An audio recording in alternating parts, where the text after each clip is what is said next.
अपना बना ले, पर उसको अपना न माना किसी ने, न समझा किसी ने, न जाना किसी ने, साथ छोड़ दिया, हाथ छोड़ दिया, साथ छोड़ के हाथ छोड़ उसे कर दिया अकेला, सोतेला, सोतेला, सोतेला।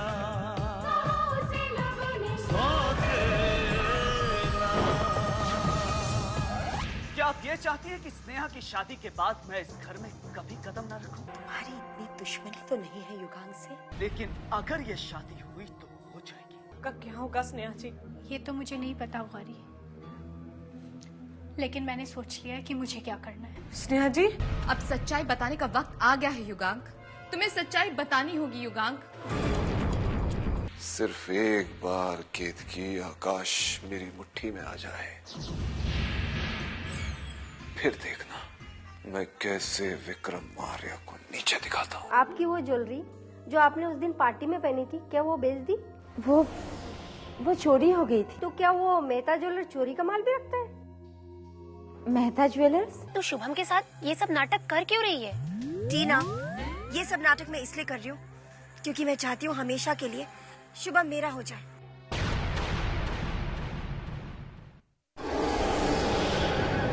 कामिनी, मुझे तो अब तुझ पर तरस आने लगा है, क्योंकि मुझे लगता है ना तो तुझे तेरा प्यार मिला और ना ही शुभम। नहीं टीना, ऐसी बात नहीं है। मेरा प्यार तो हमेशा मेरे साथ है। हाँ, साथ है, लेकिन सिर्फ दिल बहलाने के लिए। ये तो कैसी बातें कर रही है टीना? और नहीं तो क्या। अरे ये जो बड़े बाप के बेटे होते हैं ना, ये सिर्फ दिल बहलाने के लिए प्यार और दोस्ती करते हैं, और जिस दिन इनका मतलब निकल जाएगा ना, उस दिन ये सब भूल जाते हैं। और अब तो मुझे शुभम के बारे में भी ऐसा ही लगने लगा है। उसने सिर्फ अपने मतलब के लिए तुझसे दोस्ती की, और जिस दिन उसका ये मतलब निकल जाएगा ना, वो तेरी तरफ देखेगा भी नहीं। टीना!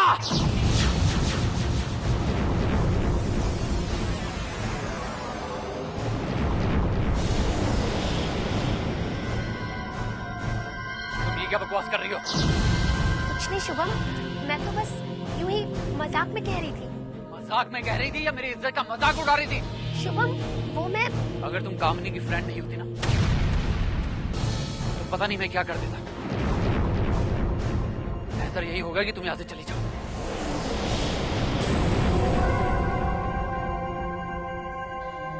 कामिनी, तुम्हारी फ्रेंड मेरे बारे में क्या बकवास कर रही थी? नहीं शुभम, इसमें टीना का कोई कसूर नहीं है। तुम्हें पता है, अब तो लोग मुझसे हमेशा यही सब सवाल किया करते हैं।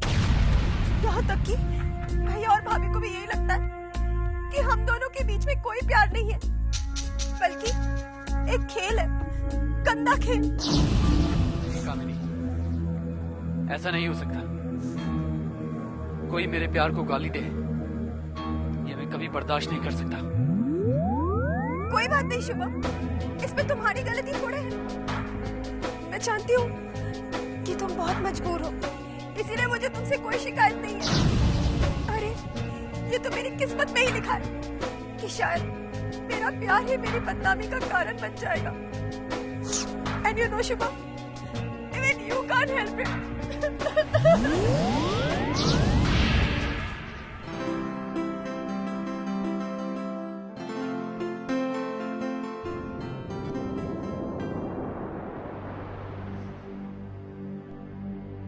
पता है आज क्या हुआ? क्या हुआ? वही जिस बात का मुझे डर था। पता नहीं कैसे विशेष को भनक लग गई कि हम स्नेहा और युगांक के रिश्ते के बारे में सोच रहे।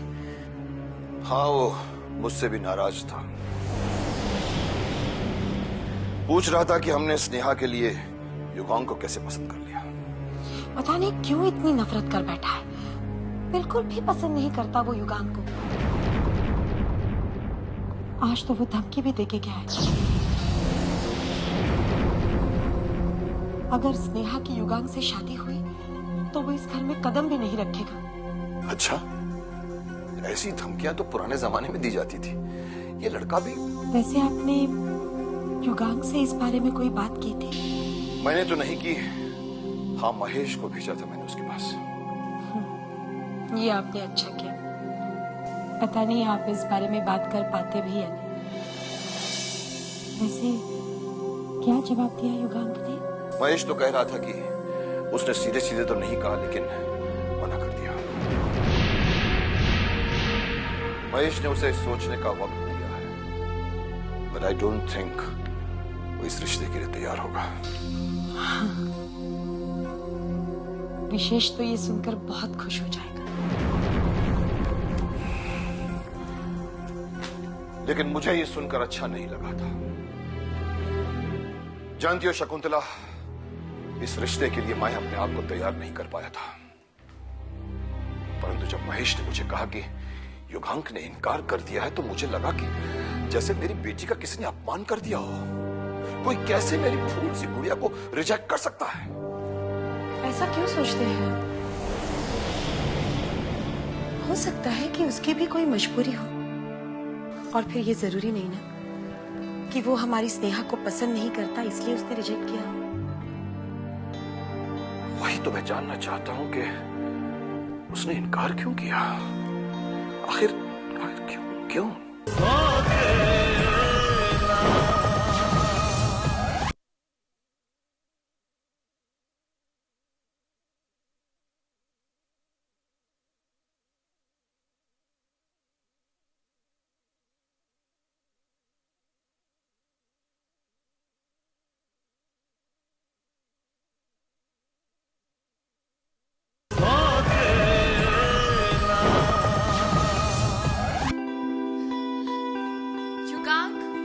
युगांक, क्या कर रहे हो? जल्दी आओ, कितने लेट हो रहे हैं हम लोग। सॉरी अवंतिका, मैं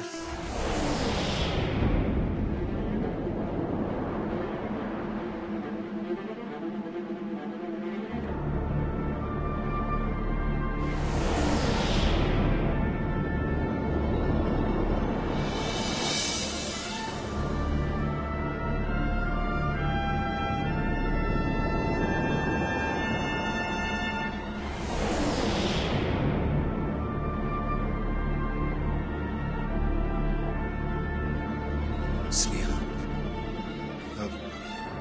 आओ।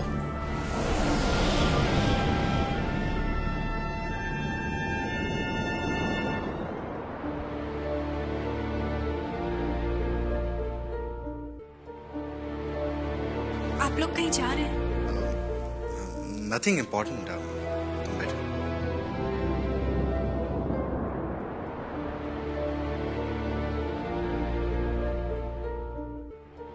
सो स्नेहा, क्या लोगी तुम? चाय या कॉफी? कुछ नहीं। अरे, ऐसे कैसे हो सकता? तुम पहली बार मेरे घर पे आई हो।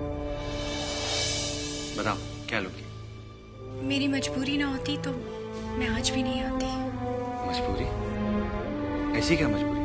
वो बात यह है कि डैड आपसे मेरी शादी करना चाहते हैं, पर मैं आपसे शादी नहीं करना चाहती। अब बुरा मत मानिए, लेकिन सच ये है कि मैंने हमेशा आपको एक बड़े भाई की नजर से देखा है।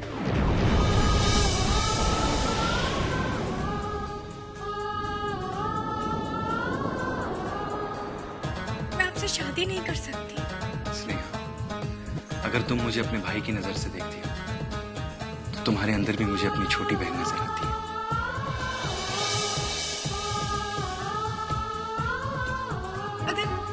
आपको भी ऐसा लगता है? फिर तो आप शादी कर ही नहीं सकते ना। मैं इस बात को समझता हूँ स्नेहा, लेकिन मेरी मजबूरी है कि मैं ये बात डैड को नहीं समझा सकती। कोई बात नहीं स्नेहा, इस बारे में मैं डैड से, मेरा मतलब है तुम्हारे डैड से, विक्रम साहब से जरूर बात करूंगा, और उम्मीद है कि वो मेरी बात जरूर समझेंगे।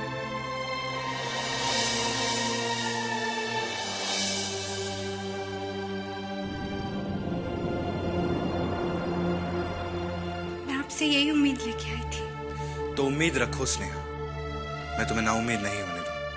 I promise.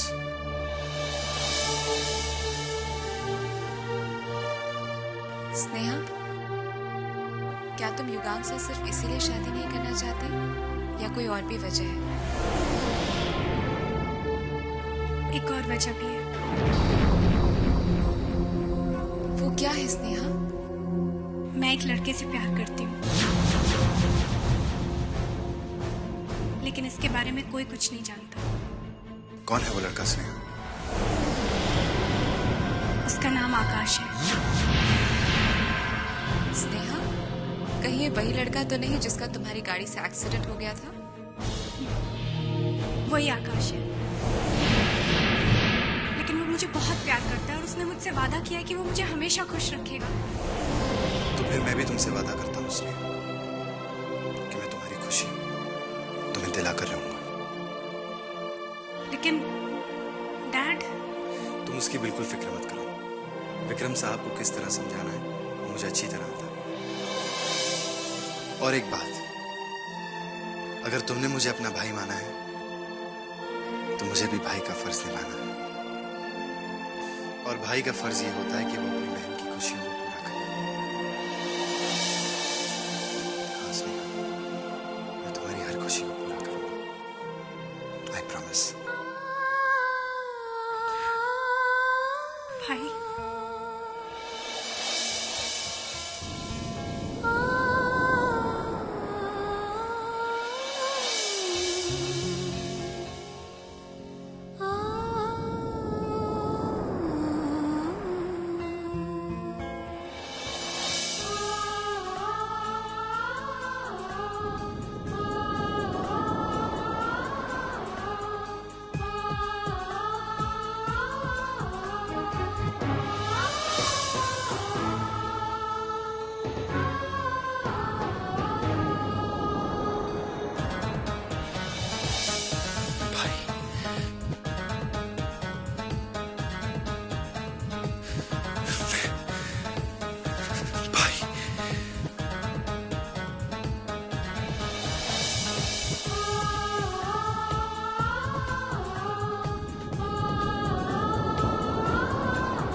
चलो जानकी, मैं ऑफिस जा रहा हूँ।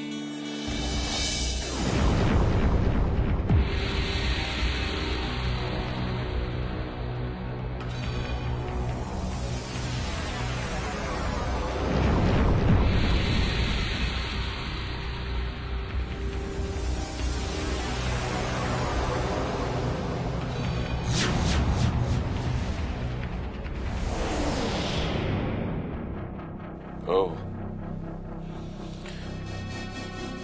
तो तुम अपने बेटे को याद कर रही हो? क्यों? क्या मैं अपने बेटे को याद नहीं कर सकती? नहीं नहीं, करो, लेकिन जिस चीज की मिलने की उम्मीद ही ना हो उसे याद करके कोई फायदा नहीं। यही तो बहुत बड़ा फर्क है आप में और मुझ में। आप हर चीज को फायदे और नुकसान की नजर से देखते हैं। शायद यही वजह है कि आज हमारा बेटा हमसे इतनी दूर चला गया। नहीं जानकी, वो मेरी वजह से नहीं, अपनी जिद की वजह से ये घर छोड़ कर गया। आप अगर चाहते तो हमारा बेटा हमसे दूर नहीं जाता।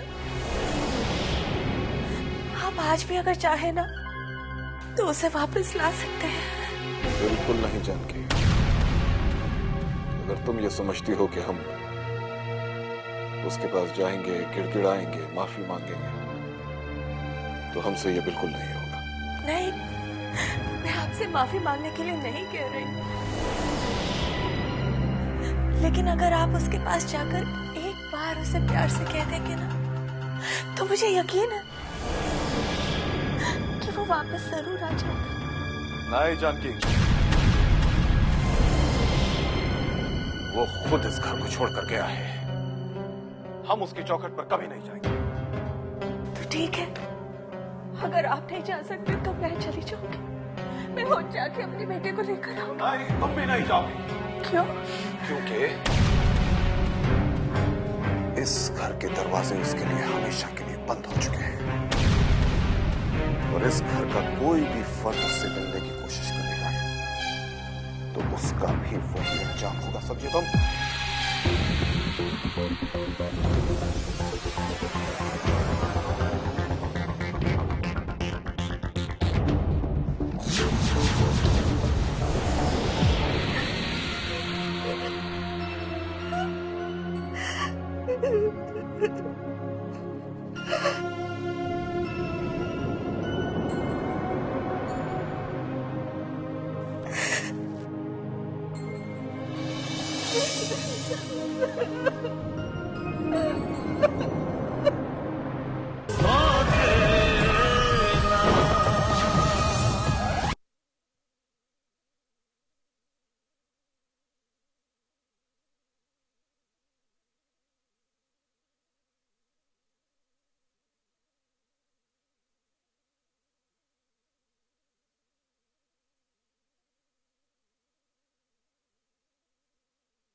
स्नेहा जी, आपकी युगांग बाबू से मुलाकात हो गई? हाँ गौरी, मुलाकात भी हो गई और सारी बात भी हो गई। तो आप हमें बताइए ना कि क्या बात हुई। गौरी, मैंने उन्हें सारी सच्चाई और हकीकत बता दी, और मैंने उन्हें ये भी बता दिया कि मैं उन्हें एक बड़े भाई के जैसे मानती हूँ। तो फिर उन्होंने क्या कहा? उन्होंने मुझसे कहा कि वो डैड से बात करेंगे और शादी से इनकार कर देंगे। लेकिन स्नेहा जी, जब वो बाबूजी से शादी के लिए इनकार करेंगे तो बाबूजी उनसे वजह पूछेंगे, और अगर उन्होंने कुछ भी बता दिया तो बहुत बड़ा हंगामा खड़ा हो जाएगा। अब हंगामा तो एक ना एक दिन होना ही है ना गौरी। वैसे उन्होंने मुझसे वादा किया कि वो डैड से कुछ नहीं कहेंगे। इसका मतलब है आप पे जो परेशानी आई थी वो कुछ दिनों के लिए टल गई है। हाँ गौरी, और अब मैंने सोच लिया है कि ये सारी बात खत्म होने के बाद मैं डैड से आकाश के बारे में बात करूंगी। नहीं स्नेहा जी, आप ये गलती मत करना। अगर बाबूजी को पता चल जाएगा तो पता नहीं वो क्या करेंगे। अब गलती तो मैं कर ही चुकी हूँ ना गौरी, और मुझे नहीं लगता कि डैड मेरी इस बात को मेरी गलती समझेंगे। डैड ने कभी प्यार के खिलाफ कुछ नहीं कहा, और अगर ऐसा होता तो डैड शुभम भैया और कामिनी के प्यार को एक्सेप्ट करते क्या? फिर भी स्नेहा जी, ये सब कुछ बहुत मुश्किल है। गौरी, मुश्किल भले ही हो, नामुमकिन नहीं है। और फिर मुश्किलों के बाद जो मंजिल मिलती है उसका तो मजा ही कुछ और है ना।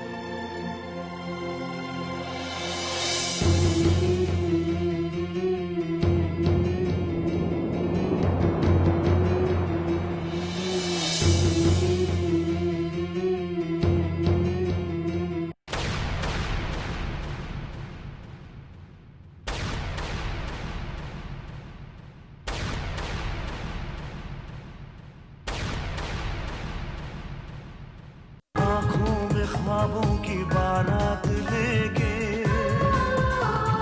होठों पे गीतों की सौगात लेके, दिल में मोहब्बत के जज्बात ले